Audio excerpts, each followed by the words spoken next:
most important thing, I think, for players that come after me is you don't want to ever limit your imagination, because people may think you're crazy, but if us as athletes don't think that it's possible to do these things, how in the world can we inspire people?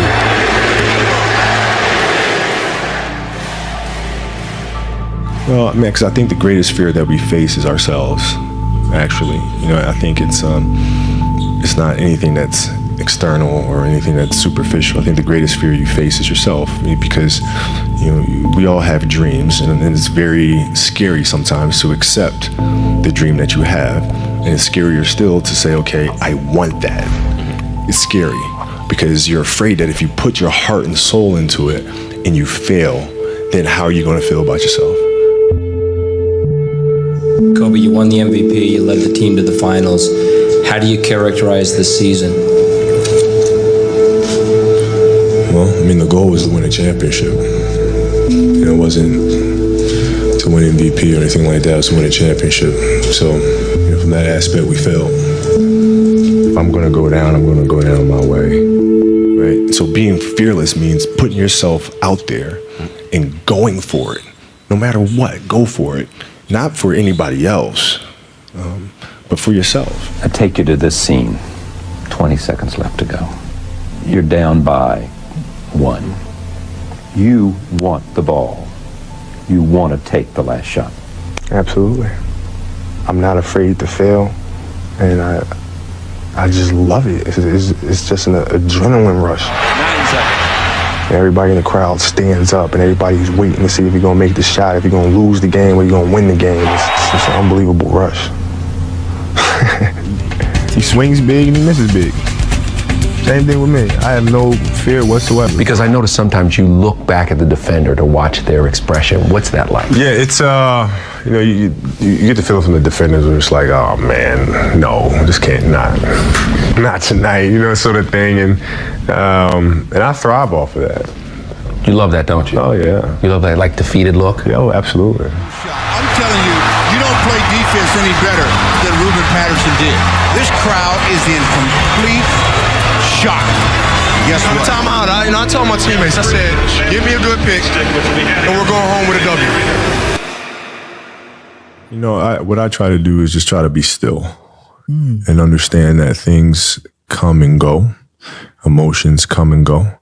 The important thing is to accept them all, to embrace them all, and then you can choose to do with them what you want versus being controlled by emotion. A lot of times I've seen players, even myself, when I was younger, being consumed by a particular fear, and to the point where you're saying, okay, it's not good to feel fear. I shouldn't be nervous in a situation, and it does nothing but grow. Versus stepping back and saying, yeah, I am nervous about the situation. Yeah, I am fearful about the situation. Well, what am I afraid of? And then you kind of unpack it. And then it gives you the ability to look at it for really what it is, which is nothing more than your imagination running its course, You'll have the pressure on yourself to play, to capitulate to that fear. If you play with the sense of, I want to win, then you have the fear of what happens if you don't. But if you find common ground in the middle, in the center, then it doesn't matter. You're unfazed by either, right? And that enables you to really just stay in the moment, stay connected to it, and not feel anything other than what's in front of you. So, I try to just be dead center. When we lost in the finals to the Celtics in 2008, that was a turning point. So when I sat there in the hotel room afterwards, I started thinking about that, because it's on me. If I didn't feel like my teammates were aggressive enough, that falls on me. And I had to understand what their journey was. How are they feeling as people? What are they going through? For me, it is that ferocity or that anger, rage, and I can carry that with me. Now it became, how do I instill this to the rest of my guys, to the rest of my teammates? Using the darker emotions, the anger or resentment or frustration and sadness, and using that as a weapon, using that as a form of offense. Some people are probably afraid to tap into that side of them, but it's such a powerful thing. Once they own it themselves, then the sky is the limit, because they're going to drive themselves and pull it from who they are and all of their life experiences and things that have motivated them. Matter of fact, get your hands off me. Don't touch me the rest of the scrimmage. Get your hands off me. I just start driving, needling them, right? Pushing them. What are you still waiting for a big smile out of you? You're up 2-0. What's the story? Are you not happy, or you're only half happy, or? Still to be happy about. You're up 2-0. Job's not finished. Job finished? I don't think so.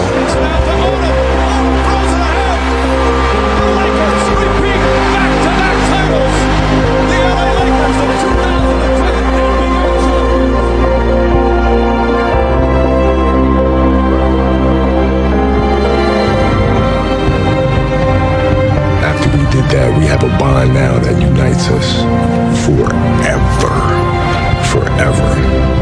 We have a bond that'll never be broken because the lion looked us in the face and we looked back.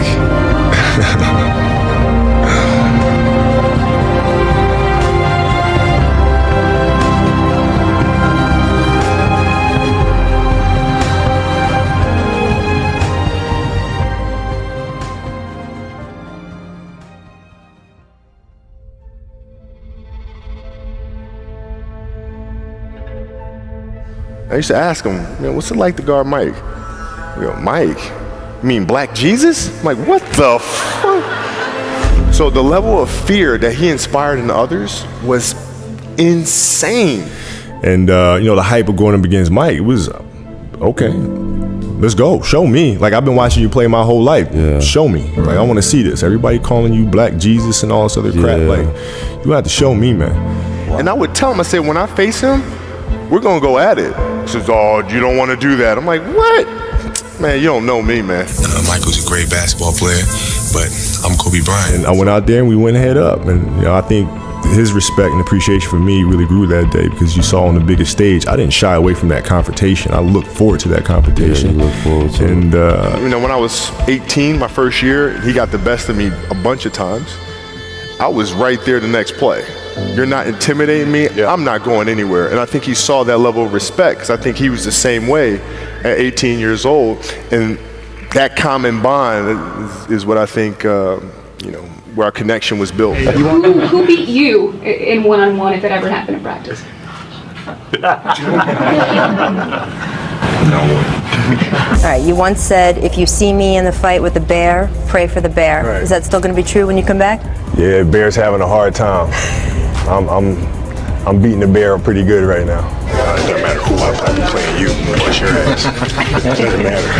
It's not really a thing, Like you think about game-winning shots or game-winning free throws, and people go to the free throw line and they're nervous about it. Well, what are you really nervous about? If you unpack that, okay, you're nervous that you're going to miss the shot.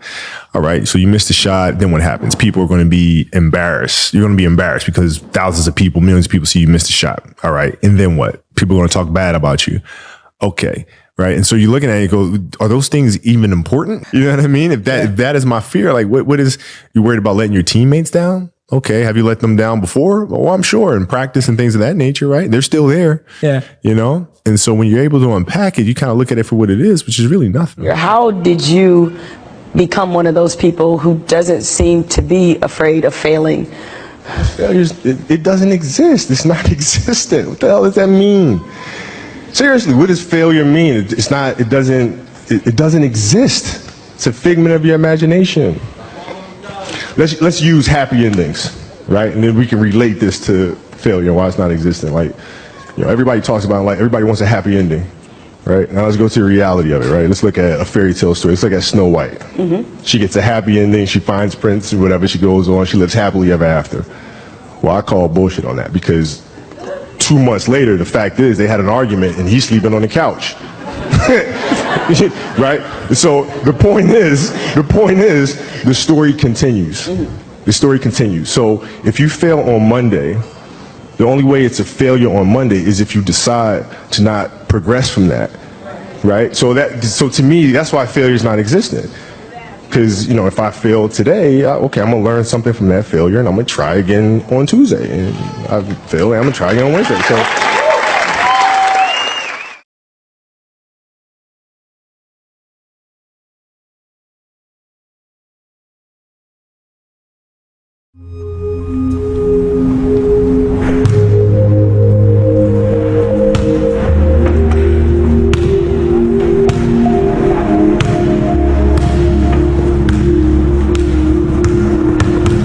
brain cannot process failure. It will not process failure. Because if I sit there and have to face myself and tell myself, you're a failure, I think that's almost worse than death.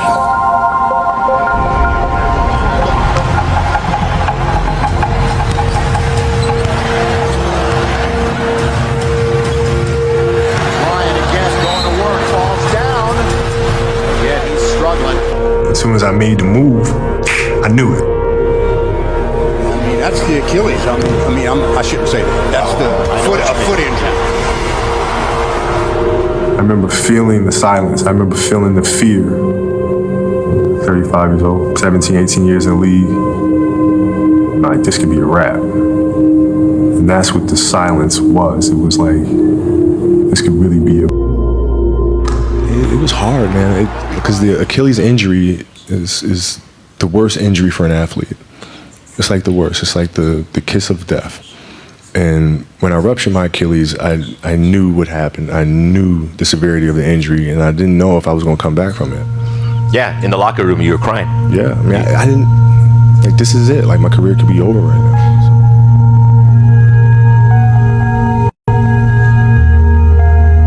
This injury was Mount Everest for me personally, because I knew what the long road was going to be.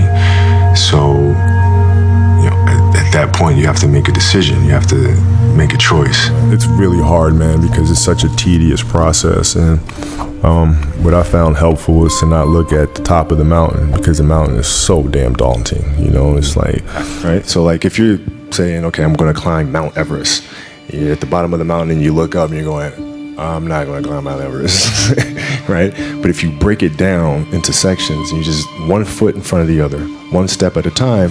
So instead, I just choose to focus on one step at a time. And then by the time you realize you're at the top of the mountain again, and that's how I handle all my recoveries, is just focus on the next thing, focus on the next thing, focus on the next thing. And also, how time flies. Yeah. Like, time goes by really fast. So, like, when you're sitting here in the moment dealing with the injury that's a 9-month injury, I can't do that. Yeah. But when 12 months go by, you're gonna wish you did, because it goes by like that. It goes by like that. You know what I'm saying? So that's always been my approach. It's just one step at a time, one step at a time. One day at a time. And I didn't want the injuries dictating when I retired. I wanted to control that. It's like, no, my body, sit down, be humble. You're not telling me when I'm walking away. Like, I'm gonna tell you when I'm ready to go. Well, I mean, it's one of those moments, I think we all have moments like this in life where it just seems like that day is never going to end. It just seems like the moment that you're in just feels like the darkest moment to you. You personally feel like, I don't know if I can do this again. I don't know if I can come back, and you have to issue that challenge to yourself and try to respond to it. Well, I want to start off by reading something that you wrote right after you were injured. You went on Facebook and you posted a lengthy blog. You know what this is? Oh, yeah. You said, "This is such BS. All the training and sacrifice just flew out the window with one step that I've done millions of times. The frustration is unbearable. The anger is rage. Why the hell did this happen? Makes no damn sense. Now I'm supposed to come back from this and be the same player or better at 35? How in the world am I supposed to do that? I have no clue. Do I have the consistent will to overcome this thing? Maybe I should break out the rocking chair and reminisce on the career that was. Maybe this is how my book ends. Maybe Father Time has defeated me. Then again, maybe not. It's 3:30 a.m. My foot feels like dead weight. My head is spinning from the pain meds, and I'm wide awake. Forgive my venting, but what's the purpose of social media if I won't bring it to you real, no image? Feels good to vent, to let it out. To feel as if this is the worst thing ever. Because after all the venting, the real perspective sets in. There are far greater issues and challenges in the world than a torn Achilles. Stop feeling sorry for yourself. Find the silver lining and get to work with the same belief, same drive, and same conviction as ever. One day, the beginning of a new career journey will commence.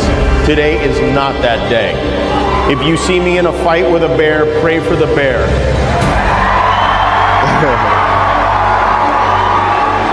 I've always loved that quote. That's Mamba mentality. We don't quit, we don't cower, we don't run, we endure and conquer.